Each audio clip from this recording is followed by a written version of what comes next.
This is The Commercial Wealth.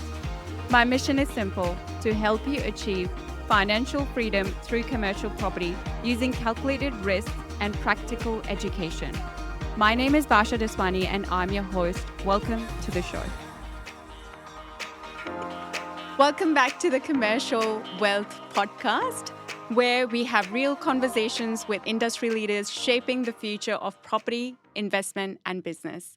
Today, I'm joined by Tarsi Taylor, a highly respected expert in rent roll management, valuation, and consultancy.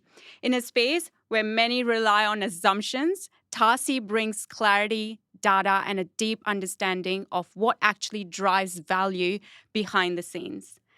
Today, we are going to unpack how rent rolls are really valued and the biggest mistake that the owners make and what you can do to right now to increase the value of your rent roll.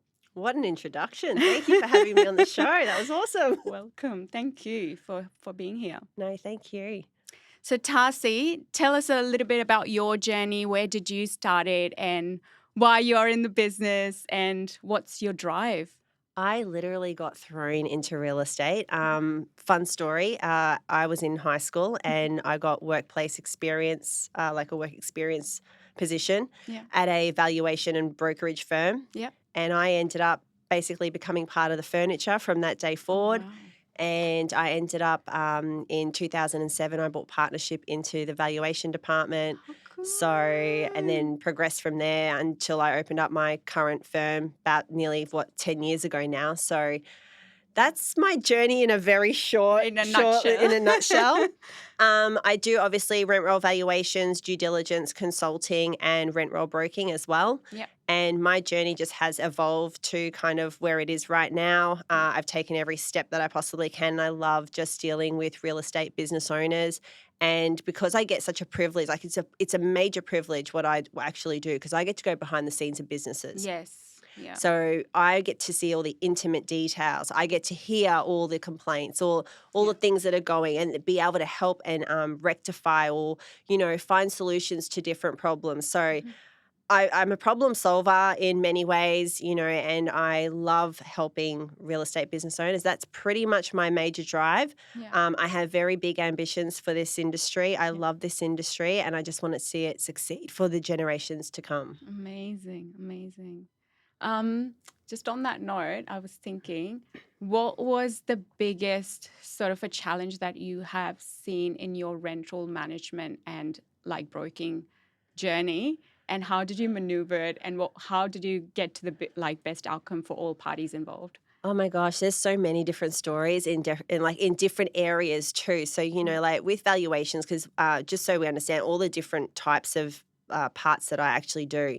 So valuations is understanding the value of a rent roll, right? Yeah. So you can use that for financing, for adopting a multiplier for the contract of sale, and just understanding what the business is actually worth, the asset is worth in today's current marketplace. Yes. And then you've got due diligence, and due diligence is where I get to see the absolute mess that goes in behind the scenes of property management. Yeah. That is where I get to see what your staff are actually doing in property management. And I can tell you now, there is so many risks associated with running a real estate business. Yeah. There is so much legislation that goes behind running a real estate business. Yeah. And property managers, I'm seeing, and it's not their fault. They're time poor. They're doing multiple different things. Like if you start thinking about, the life of a landlord, the life of a tenant, the life of, a property manager, there are so many different aspects that they have to do. Yeah. Things get missed all the time. So I have seen businesses go into receivership because, staff have touched a trust account. I've had one recently, $300,000 was touched by a staff member. Wow. From the trust account, and they had to go into receivership because, obviously that's just where their business went. So all their life's work down the drain. That's just one example. I have seen, portfolios where everything's okay and they've just basically been an absolute schmozzle. Business is walking out the door, and we've had to sit there and basically try and rectify and just get that brand damage under control so we can keep the remaining part of the business. Yeah. Find out what's actually happened. And one of the worst ones that I saw, it was about 300 and something properties, probably about 350. And the business owner he was a sales dominant principal, had his portfolio, trusting his staff, as you should be able to do, correct? Yeah. Trusting his staff, and he just knew something wasn't right. Anyway, I've come in and I've done due diligence over his portfolio, and I actually had to stop. I basically started, got a couple of files in and just went, nothing's done. Like nothing is done. Routines weren't being done. The property manager was going out saying they were doing routines, but they weren't actually being done. Smoke alarms hadn't been done. You know, like all pool compliance wasn't being done. Like all these things that put that business at absolute risk, and maintenance was out of control. So you've got business owner, you know, businesses walking out the door. He doesn't know what to do. So we had to basically strip that whole business apart and put it all back together piece by piece, and then remove people who weren't doing the right thing by the business owner, and then get more like, you know, new people in that placement that would actually do the job and were efficient in it. But it's all coming down to staff training. So there is multiple things that I have seen. There are transactions where, you know, solicitors and they were on holidays. It was Christmas time, and solicitors decided that they're on holiday, so they'll just deal with it when they come back to work on the, you know, after the Christmas holidays, and it's settled. It was done, and nothing could. And so How was it done without being the the solicitors retention. involved? So the retention parts, it already had settled. We were down to retention, and then, you know, they've missed the retention date.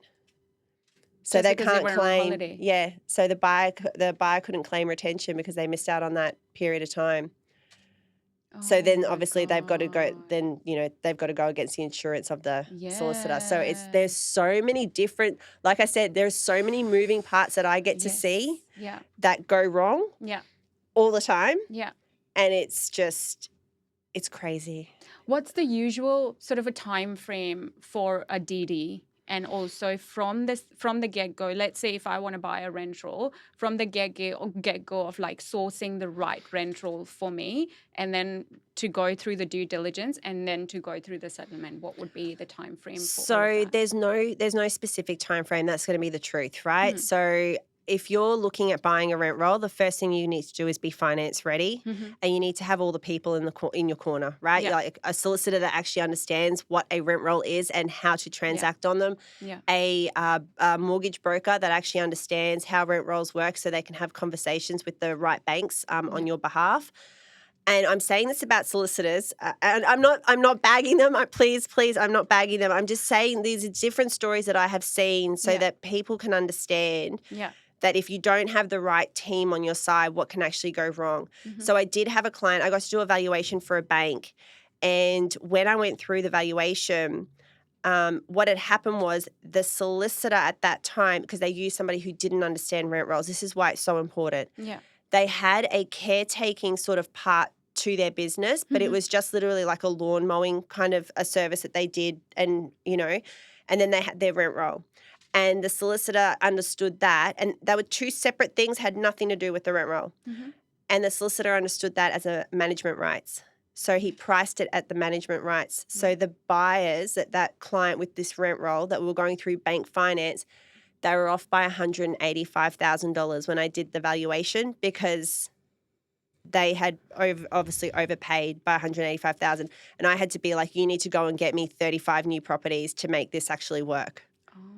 So, and then when the bank came back, I was able to actually do it. There was no way to rectify that in between? Did you not had any time frame to sort of rectify that? That's not for me to put that through. He's going to have to go back to their solicitor and have a discussion. And on top of that, he's got to actually just try and find those 30, go out there and go get me 35 new properties, you know, so that the bank can make it all work. But I could show what had happened. Like I physically could show this is what's actually happened in this rent roll.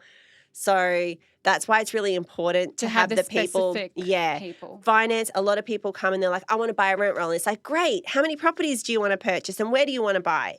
And they have no idea what they can or can't do. So you've got to be finance ready. Once you've got those ducks lined up, then it's having a conversation with a consultant or a business broker, a rent roll broker, and finding something that fits. So what we need to do, though, is have a discussion and see what's actually going on in your own rent roll first and foremost. What does your rent roll look like? What are the statistics in your portfolio? what is the disbursement in your portfolio, as in the locations of your property. Mm-hmm. Once we kind of know a bit about your actual portfolio, then we can start looking for a rent roll that's going to fit that portfolio, not the Aligned other with way. that. Yes. Yes. Yeah. Because sometimes you might have a widespread portfolio, and that's fine if that's the decision and the strategy that you've gone for, and you can take on a widespread portfolio. But sometimes you have a very closely dispersed portfolio, and like 95% of your portfolio is located around your core Just area, here. 5 to Yeah. 10 kilometers. Yeah. Fantastic. Well, you don't want to go and buy one. We're in Spring Hill right now. You don't want to go buy one out in Kombucha. That's not going to work for you. You know what I mean? Yes. Yeah. Yeah. Don't be in a rush, Yeah. because it does take time. At the same time, don't be picky either, because sometimes you go, I want a rent roll, I want to buy a rent roll. We'll present a rent roll to you in your core area, exactly what you've asked for, and you go, oh yeah, not that one. Well, what are you waiting for? This is the opportunity you actually asked for. Are you ready or are you not? Are you serious about growing your portfolio? There are 4 ways to grow your portfolio, yeah? Yeah. Yeah. So you've got organic growth. So that means you literally are just do absolutely nothing. You're just having a conversation. You're at a barbecue. It's very natural, right? You do nothing for it. It costs you nothing to get that business.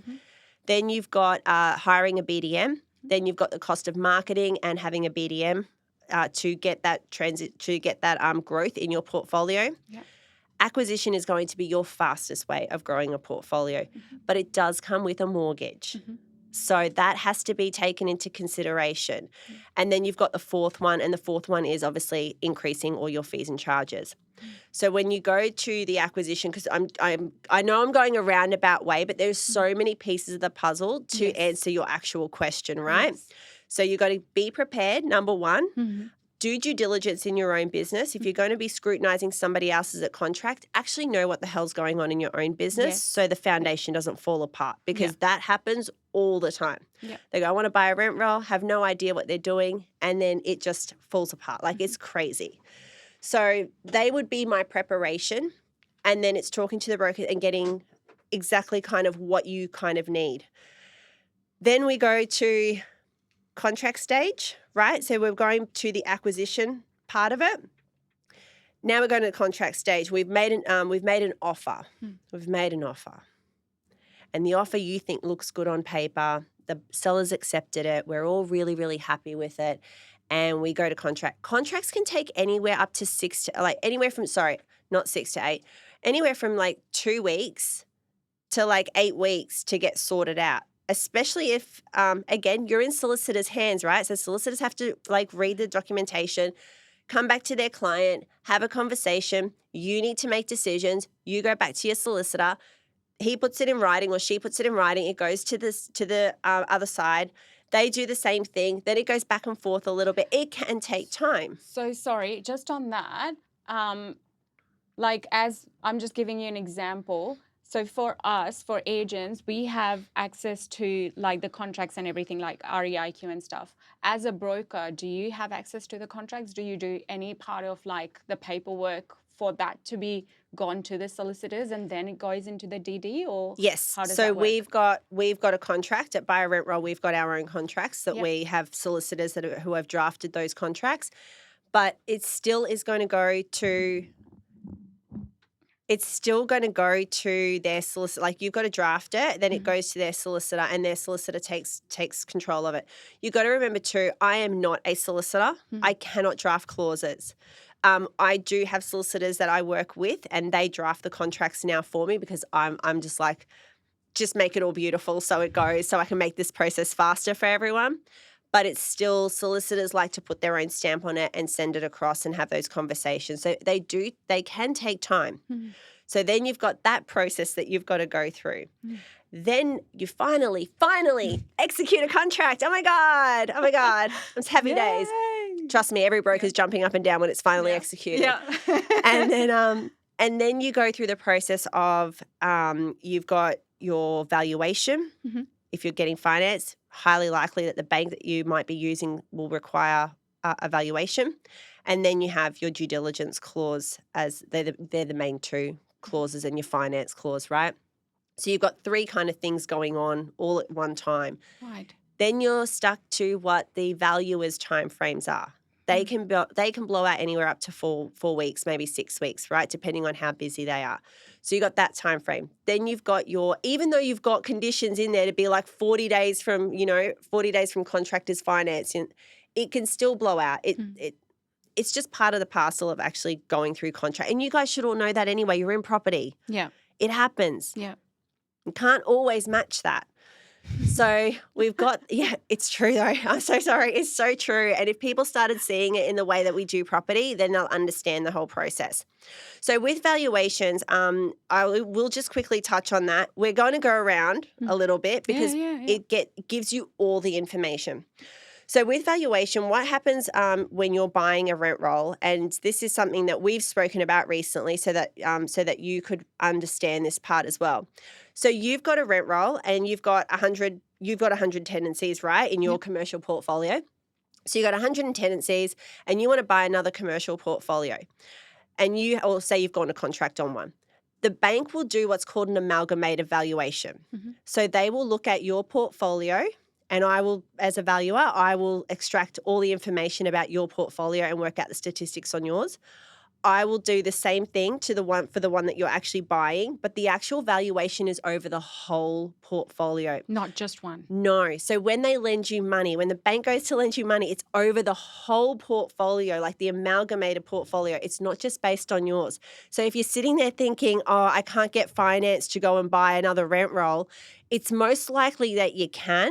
Mm-hmm. Banks have a certain size of a portfolio that they'll want to lend against, just so you do understand that you'll have to have a certain amount and then buy a certain amount. But you most likely can. You need to be speaking. That's why it's so important. Speak to a rent roll finance broker that knows what they're actually doing. Yeah, and go to a bank as well that actually knows and deals with. Let the brokers do their job. That's the brokers. And the solicitors. Yeah. They have to be specialists in the rent roll. Because they can hurry things along if they actually know what they're doing. Like, when I say to you they take, quite a bit, it's mostly that they're don't not. know. It's not that they don't know. They do know because they know commercial law. Yeah. But it's like some solicitors deal with it every single day. Yes. So they know how to transact on it every single. So that's all that I'm saying. You just need your specialist, right? Yeah. So that's the valuation. It goes to the bank. Then the bank has got their own timeframes, and we have no control over. No control. So once you've signed that contract, you genuinely have no control over what happens with the valuation and the timeframes on that, because that is outsourced to somebody else. And you've got your credit and everything going through the banks, right? So that's out of your control. What you can control is due diligence to a degree.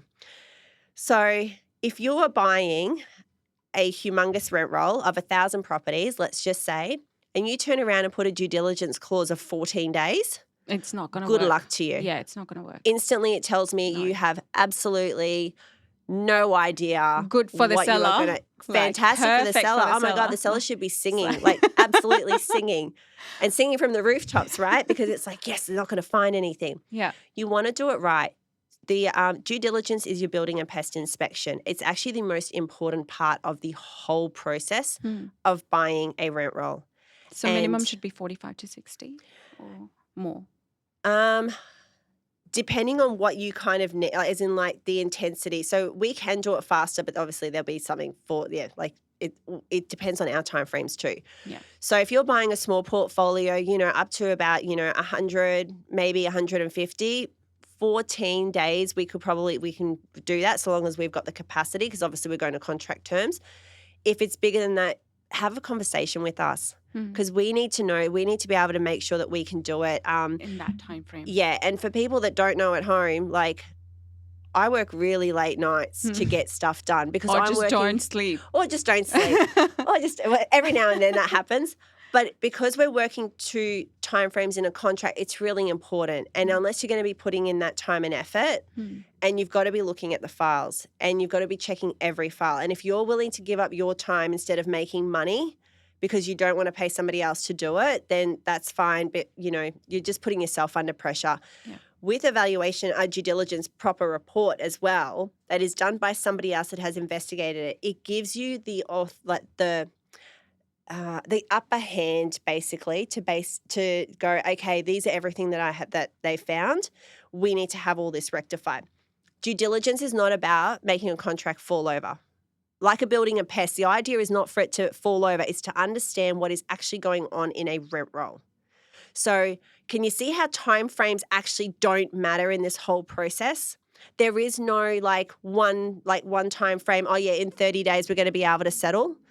So once you've done the due diligence, you understand what's going on. You can, there's ways of utilizing it. We want the seller to fix the rent roll. So all of a sudden you go unconditional. Let's say you do go, everything goes right. You got your finance. We've gone unconditional with due diligence. You want the seller to rectify what was found in the due diligence. You don't want to be you want to make sure everything's done and beautiful. Best way of doing that, guys, is before you go to sell, get it all done first, and then you've got no problems moving forward. True. It's just the easiest way. Yeah. So with the sellers, we've now gone unconditional. Now we've got to notify all the landlords. Mm-hmm. So depending on how big your portfolio is, you're going to need probably there's got to be a time frame because you've got to pick up the phone and then have a conversation. This is a relationship business. We are in relationship businesses. I've seen it go horribly wrong, where literally on the day of settlement, the seller has literally just sent out an email to all of the landlords and tenants to let them know that somebody's bought the rent roll, and the retention rate on that was it was just dropping like flies. Yes. Yeah. Because they were so pissed off because that they were no just given to nothing. Yes. It was like, oh, you're just money. Yeah. Yeah. That's all you are. It's just a transaction for you. Yeah. Yeah. So on that, this is what we have heard, that it's the property the landlords belong to the property management, and that's why it happens, because they have got a certain relationship with the property manager. If they are constantly calling them, talking to them, providing them reports and letting them know what's wrong and what needs to be done, hence why they would rather choose the property manager over the agency. So what happens is once you've sold the rent roll, the property manager doesn't like the new owner, and then they would move out, and then no, not necessarily, the landlords right? will move with the property manager. Not necessarily. Manager. No. That's what everyone gets really scared about in this industry, that they're going to go with the property manager because the property manager's been managing that business.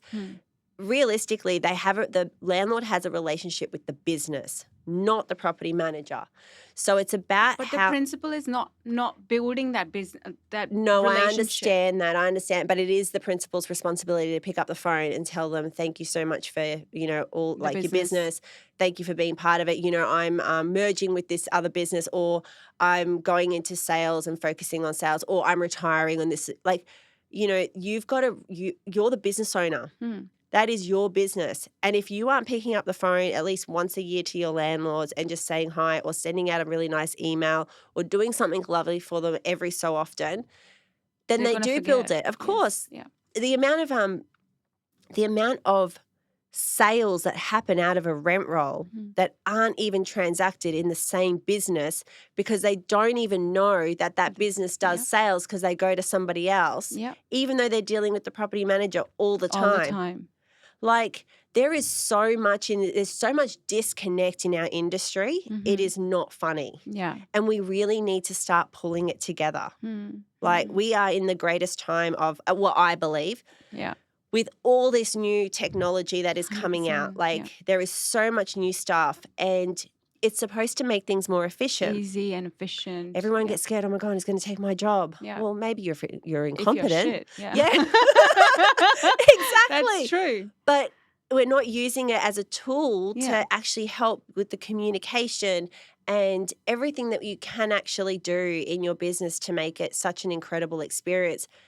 Like I said, you can add tasks to your calendar, phone your landlords every so often, make sure that they know that it's you who is the business owner and that employee works under you, not the other way around. Because they do take control. And you know what? We want property managers to take control and love it like it's their baby.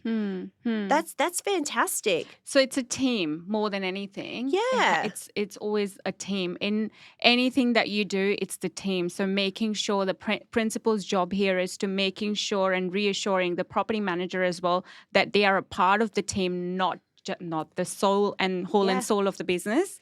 And that's then how vice you versa. add value. Yes. That is how you continue to add value. Yeah. That is how you build a great brand reputation. That is how you love, like your property managers love it.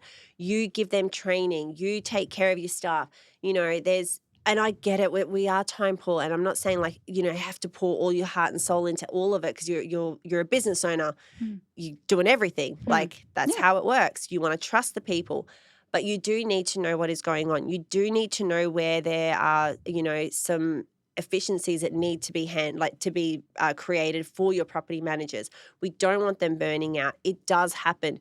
Please remember, we are in an industry where we do not just take care of legislation for real estate and tenancy. We take care of building codes. We take care of, they're dropping, what is it? AML? AML, Yeah. yes. Yeah. They're dropping that on us as well. We are constantly getting ripped off in so many ways in our industry because we are the messengers. We are the messengers. So how do we get the message out? How do you grow your team? How do you get your message out for your team? How do you give them the support? They're things that we need to look at. In the best business, for example, like this is the ideal business that you're selling. You've got an ideal buyer. You've got everything aligned. What does that ideal seller looks like, or the principal in that instance, and the property manager and their business looks like when it's like, oh, perfect, to the dot, very seamless, love this, and this is what I want to align. So in an ideal world, I know there is no such thing. In an ideal world, the property managers would have followed all processes and procedures because the agency had these really awesome processes and procedures that they were constantly training their staff on. All of their paperwork management was clean and tidy, and everything was ticked off because they got it all prepared for sale before they went to the actual market. And they had everything set up to be migrated across. So they rung their property management software, figured out what wasn't going to be migrated, what is going to be migrated, made sure everything was in place for migration day, because obviously you migrate the property management software to another software on settlement day. And they had a relationship with their landlords. Like the key is build the relationships, right? It's the foundation of every business. Yeah, because the thing is too, some buyers don't want your property manager. They have no desire to take on another person's staff member. And yet in our industry, we are so cautious because we want somebody to take care of that property manager and take them into their business. It's great. Sometimes the buyer wants that, and that's fantastic. But sometimes they just want to start from scratch. And in this day and age, right here, right now, we have a labour shortage. So your property managers are always going to be in demand. They are always going to find a job. A good property manager, that's the difference. Well, that comes down to staff training. I'm really sorry. Like if everybody trained. I disagree on that. Like no matter how much you train some people and you think that like you have, for example, I can only talk about myself. For example, you take the time out, you are literally taking your productive time and adding value to someone else's and helping them shape them to be a better business owners. And then they ditch you for someone else, or something else happens or whatever. And now you are the principal. You are wholly and solely responsible for that landlord. So you have to come in and take over until you find somebody else that will actually be the right fit. So I disagree. No matter how much you train people, there will always be the loyalty is what do you call it? The scarcity in terms of the loyalty, in terms of clients, in terms of the property managers, in terms of staff. We can argue this, but I have seen property managers who have been with businesses for 10 plus years. Where are they? They do exist. They really do exist. And I think the key is as well, and yes, I'm not disagreeing with you whatsoever because that does happen. It really does happen. And we do have revolving doors and it is a bit sad. However, there are, consultants out there that deal solely with staff as well, and they can help you build the team around certain measures within your business to make sure they're the right fit. And hopefully by doing that, then you've got somebody who is trainable, who does want to be there and who is there for the long term and the loyalty. And there's got to be flexibility on both sides, right? So it's kind of understanding, like if you've got I went into a business. This is like a couple of years ago now, and the landlords were abusive towards property managers, and the business owner didn't want to get rid of them because he didn't want to lose properties out of his rent roll.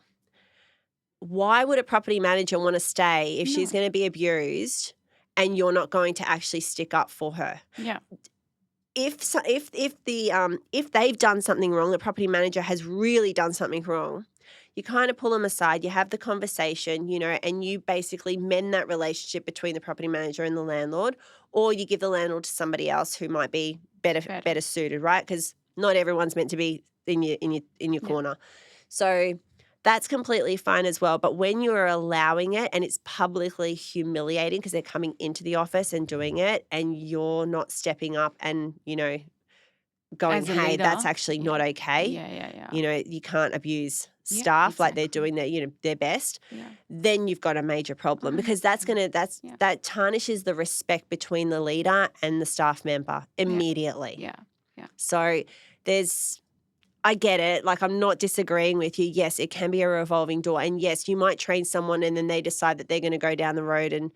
But if everyone was training, this is my theory, if everyone trained their property managers continuously, it doesn't matter if they left because the other person's going to be just as good filling the seat that comes in.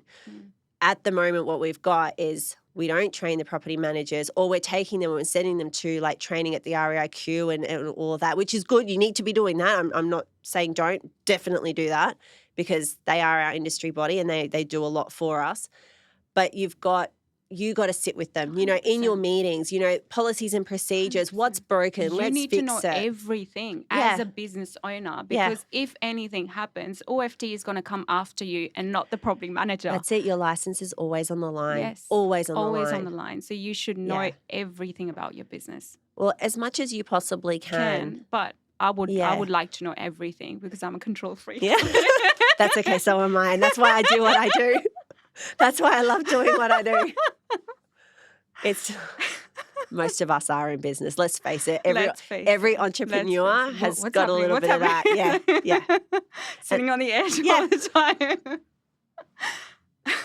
You have to in this industry. You have to. And I think some of the best ones are like who are really thorough. They know everything about their business, the ins and the outs.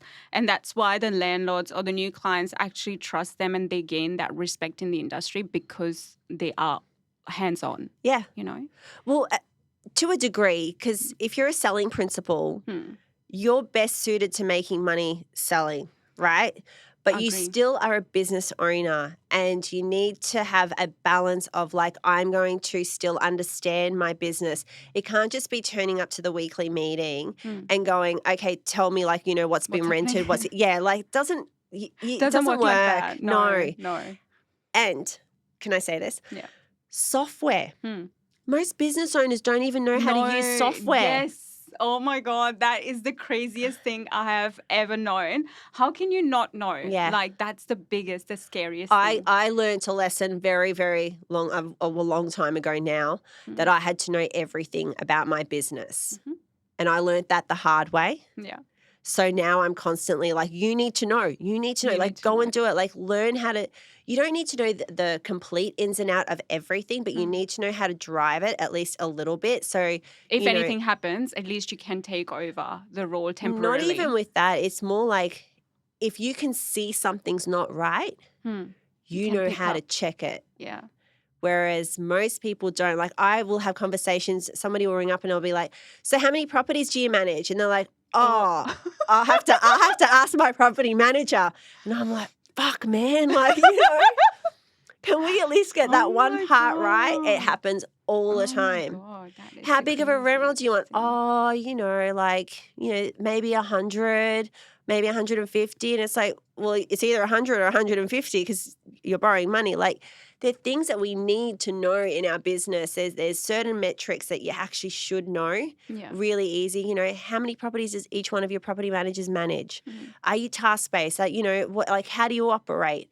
Who's out in the field? Do they have any building experience? Most property managers have no building experience. Do they actually understand what to look for in maintenance? They don't. Yeah. They don't. Yeah. And then you get a tenant like me who complains. Well, I don't complain, but as in like I do complain. I do complain. I do complain if the property's not being looked after. I have to say that. It's just something that really irks me. Yeah. But when I am saying like I go like I've grown up in trades, right? Yeah. So I can spot when something's not 100% right. Yeah. And I'll be like, oh, hey, that doesn't look right. That looks worse. Like, you know, like, can you check it out? Because I don't have the photos. Like, they're coming for routines all the time. Yeah. Taking the same photos because I'm saying the same thing all the time. And if nothing's being done about it, well, there's a I problem. can't do anything. No. And then all of a sudden, the landlord is up for, you know, 12, 13 grand to fix a bathroom. It's recently happened. That's not even a joke. That's just literally what's happened. Crazy. Where I was constantly like, hey, I think that's getting, I think. So Can you in take that photos? case, if that would have, they are taking photos, they are doing their routine inspection and they still don't know what's wrong, which is weird because they should by now, and they should have just taken a proactive action and fixed a smaller issue than fixing a bigger issue. So that job could have been a $1,200 job and now it's a $12,000. Where one of the businesses that I helped out, because obviously I do consulting, right? So one of the businesses that I helped out, I actually said, let's get a tradesperson, and I did it in my own business. Let's get a tradesperson to come out and train you how to look for things in properties. Really? Well, you have to do it. That is so good. Because they don't know. Really, really good idea. Like, should be doing that. You should start that as a side business. Little side hustle. I just hire a trade to go out and do this. But the thing is too, like, you know, if you're going to have a routines officer, maybe think about hiring, you know, a retiree that's really good, like a handy person, or even a building and pest inspector when they are in their retirement phase. Yeah, maybe just that's what I'm saying. Like they, you know, it's a couple of hours a week. Off you go and do that. You take some photos. You get to talk to people. It's great. Yeah. You know, and then come back and let me know what actually needs to be done. And at least then you've got somebody who can have a proper conversation with a landlord about, hey, this is what's going on in the property. Because it's a massive asset. Like us, you guys all own rent rolls, right? And your rent roll is your biggest asset. Yes. And these are things that damage it, right? Like, you know, not doing maintenance and having disgruntled tenants and landlords and then getting bad reviews and then landlords walking out the door. That's damaging because money walks out the door. Yes. It's your reoccurring income walking out the door. It's your goodwill walking out the door. You got property managers, if they're not trained right, then landlords get disgruntled. You know, communications going out the door. Same thing. You're starting to lose money, or you're discounting your fees because your BDM doesn't actually know what goes in behind every process and procedure. That's training behind the scenes. Like, you can do whatever you want to grow your rent roll if it is walking out the door, which it does anyway because you've got sales that go off your rent roll as well. Don't forget you're selling. So you have natural, decrease in it. Yeah, always, right? And that will never stop. And you don't want it to because your rent roll is a great source for a revolving door in your portfolio. Yeah. But you've got to be putting it back on versus just selling it off. Yeah. So it's little things like that where you just go, okay, well, that can add more value because otherwise, if every time it walks out that door, you've just lost maybe $6,000 to $8,000. Easy. Yeah. Plus what you're supposed to be earning off it, which might be $2,500 a year. That's just on management fees, not talking about any other fee. Not talking about the sale on top of it. Yeah. Could have been. Yeah. So there's so many things that you can do behind the scenes that people just don't kind of sit back and go, okay, well, what does my business look like? What does it need? What support can I get? And go out and like hire somebody who can help you. You don't have to do it alone. No. Yeah. But we all think, oh, no, we know better. I love our industry. I love our industry. The ego of I love our industry. And that's fine because it's what we do every single day. But it's really important to be like, okay, I want this. This is my goal. I want to hit that target in 5 years' time. How am I going to drive it there? Have a conversation. I can only drive a client to where they need to go by knowing what they actually want. Yeah. So that's important. Yeah. Oh, awesome. We have covered a lot. Thank you for that. Have I driven you crazy yet? No, not at all. Not at all. If you were to break it down as an investor, what are the top 3 factors that can instantly increase or destroy the rental value? So there's so many factors. Obviously, your brand is going to be a big driver to either increase it or decrease it because it allows more business to come in through the door. Training your staff is definitely going to be one of them as well. If you're looking at metrics and the metrics of the portfolio, making sure that your rents that you're charging are at market and not below market. Yes, because there are portfolios out there that 100%. don't increase. Yeah. Your commission rates obviously don't discount because your annualized management fee, which is where your multiplier, because in our industry we speak multipliers, right? That's how we determine goodwill or price. Yeah. So in order for your multiplier to basically be high, you need to be charging as many additional fees as you possibly can. Don't be afraid of them. Honestly, don't be afraid of them. You want good business, not bad business in your door. Yeah. Make sure your commission rates are always high. Don't discount. It is a race to the bottom, and it does actually end up at the end of the day, like when you're going to sell, it really does impact. Because they're the drivers, right? Make sure your arrears are low, keep them under control. If you see that your arrears are creeping up, you need to have conversations around that with your staff members because obviously something's not going right and you may need to touch base with tenants. Vacancies, at the moment, don't even worry about the vacancies because they're really, really good. But, when they start to increase, we really need to get creative around that so that we can make sure that we continue to increase the portfolio. Disbursement of the portfolio is another one. You really need to look at where you're going and what you're actually bringing into your business because in terms of the location.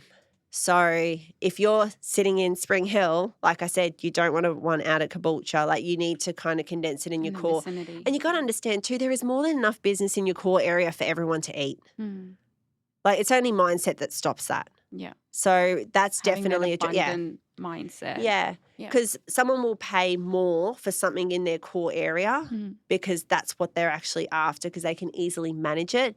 And it also decreases keeps your expenses at bay because you don't have to have extra staff. Yeah. Or out of the office and everything else to manage it. Yeah. So especially with the fuel prices going up. I just wanted to add that. They're stopping going out for routine inspections. I've been seeing that all over Facebook and stuff now. And I'm like, oh, come on, guys. It's not that bad just yet. So let's just keep things moving. But it will get creative. We are in a time of unrest. Like that's the truth. Our industry is changing, not just from technology, but all the world economic crap that's going on. How do you think that's going to impact the rental industry in the next couple of years? People still have to have somewhere to live. That's the truth. Or do business. Pardon? Or do business. Yeah. Or do business. Yeah. So that's never going to change. Commercial space-wise, I don't know what that really looks like right here, right now. I don't have the 8 ball, but if they're going to be moving more towards working from home, that might look different for commercial.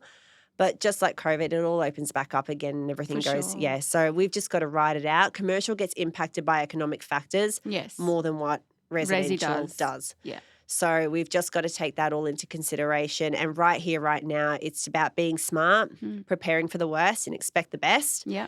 And just do what we can. Always, because there are so many reactive agents out there. Now's the time to sit down and actually have conversations with your staff members and figure out how you're going to come together as a team to get through whatever is about to come to us. Yeah. Because we don't know. We don't know. No one has the crystal ball. No. Yeah. No. And you know what? We just flow. Yes. It says it here, just flow. Just flow. So it's it always reminds me. But you have to in business. Be prepared, yes. Yeah. Yeah. So if you're looking at making sure that you're attaining a high multiplier and constantly keeping that value in your business, those metrics that I mentioned are definitely something to pay attention to. Just one more to pay attention to is your the property to landlord ratio or tenancy to landlord ratio if it's in commercial. Making sure that they are, so, you don't want one landlord that basically owns the whole portfolio. Yes. That's not going to go well for you. That will impact your multiplier immediately. Yeah. It's mitigating that risk by having as many multiple single. Correct. Correct. Yeah. So that will definitely help you keep your multiplier high. And even though your multiplier is not impacted directly by, because they're not taken into, as in it, the income wise of your additional ancillary fees aren't taken into consideration, but they are considered when the multiplier. Like if you have one business doing 7.5% of additional income and you have one other business doing 29.5 of additional income, well, the multipliers are going to be higher here because all the other stats are the same. That one's going to be higher. So they're things to consider as well. Yeah. So just being mindful on all aspects rather than just Yeah. one. Yeah. And if you need it broken down, you know where to find me. So Tarsi Taylor. And I can definitely break those down. So it's there's a lot that goes in behind the scenes that no one sort of sits back and thinks about. And it's really important that we start looking at our businesses in that way. For sure. Thank you. Right now, what are the most agents and owners getting wrong in terms of valuation? And what's the biggest sort of misconception or disconnect? I think we talked about that in terms of perception versus reality, but including the AI space. Now that we have, like I've seen majority of us are using AI on like a daily basis. I'm not talking about ChatGPT here, but just other softwares and other sort of AI things that we are using, the tech that we are using. How do you think that's impacted, and what is the perception of the business owners, or what they are not thinking and they have just put it on autopilot and thinking of like, oh, this is going to happen? So where's the gap, do you think, in terms of when it comes to the tech? I think it's fear. I think the disconnect is actually fear. I think that people need to understand right here, right now, AI is a machine and we still are in a relationship business. Yeah. So how, like the question is going to be, how are you going to keep the relationship? Because AI isn't there to keep the relationship. No. AI is there for efficiencies. Yes. And like all the technology is starting to evolve, which is going to. I mean, we want it to evolve. Yeah. You know, that's something that we want. We want those efficiencies in our businesses. So I'm not against AI in any capacity. Security-wise, you've got to just make sure everything is totally secure. Make sure you know, whatever software you're going to use, I always scrutinize the security of it before I actually do anything with it.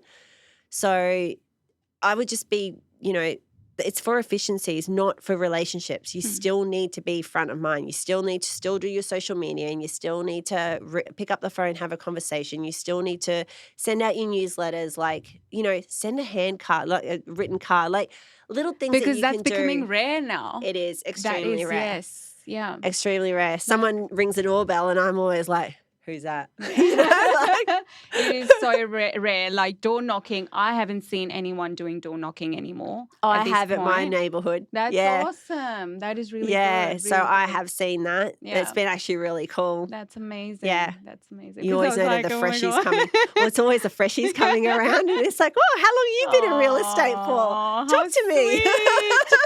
I love it. That. No, that's awesome. I think there was another question, but I've completely forgotten. Let me just give me 1 sec. Sorry. For agency owners looking to scale and eventually exit the business, what should they be doing today to maximize the future of their rental, like to add value right now? Due diligence. Yeah. Due diligence is like the key to absolutely everything. The growth, the understanding of what's going on, the understanding of what your staff are doing, the understanding of the risks of your portfolio. If it's clean, like, and you get that part right, and then you continue to maintain it, and then just before you go to exit, you get it redone again, you will basically be able, it will redefine all your policies and procedures because you can see where things are going wrong. Like, it is the one and only asset that I do that I love, and the reason I love it is because it does all of that in one go. Yeah. That's what I love about it. Shows you everything. You cannot hide. Yeah.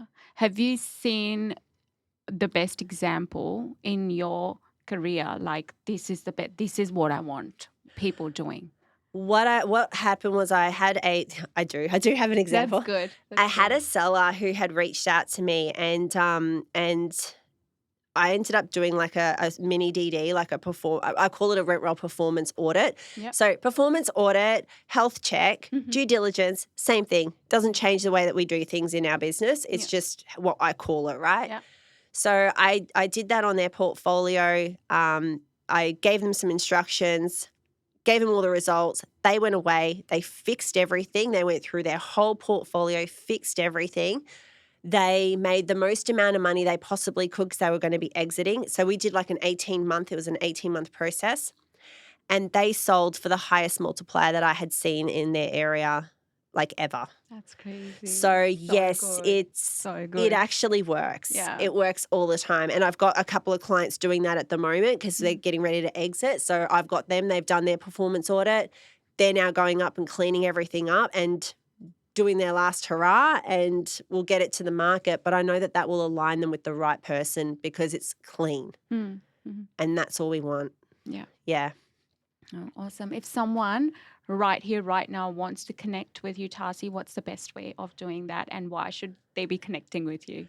If you want to know more about your rent roll and actually understand the ins and outs going on behind the scenes, so you understand your staff, you understand and mitigate any risks associated with your portfolio, you want to understand your position, where you currently are and where you can go, whether that's growth or exit, it doesn't actually matter. We can work through all of that. You can get me at did I say that 3 times? www.thetarsiway.com. Thank you so much for having me on your show. Thanks, Tarsi, for Thank being you. here. Really love the way that you have added so much value to this podcast by teaching us so many things. You're welcome. Thank you. If this episode gave you clarity, now is the time to execute it. Take one action, apply it, and start building your version of the financial freedom. Share it with someone if you thought this episode has added value. Like, share, and subscribe, and I'll see you in the next episode of the Commercial Wealth Podcast.